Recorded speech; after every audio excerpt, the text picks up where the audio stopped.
المغاربه الحمد لله كلهم فرحانين هذه الليله من طنجه للقويره.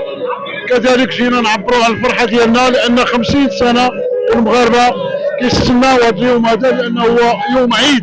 بهذه المناسبه كنقول لسيدنا الله يطول عمرك الله يخليك لينا، احسن ملك في العالم صراحه، ويجعل ربي يطول لنا العمر ديالك. فرحانين بزاف بزاف صراحه لدرجه اننا بغينا نبكي بالفرحه. فهذا عرس بالنسبه لي.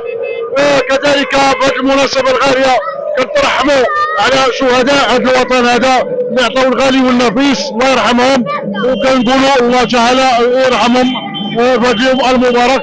هذا الشيء كله من اجل الاجيال القادمه ان شاء الله. فلا عزاء للحاقدين. باي باي شي حاجه اسمها بوليزاريو. وكنحييو جميع الدول اللي ساندتنا قضيتنا المغربيه.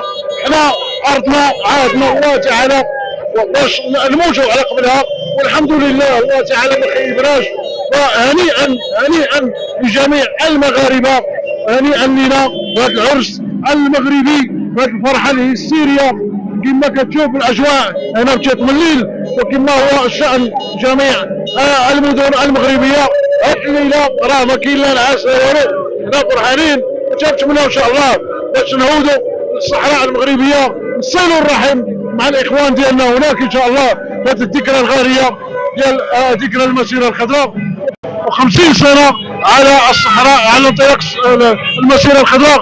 الله يرحم الحسن الثاني بهذا اليوم المبارك، ومحمد الخامس، وكل شهداء هذا الوطن هذا.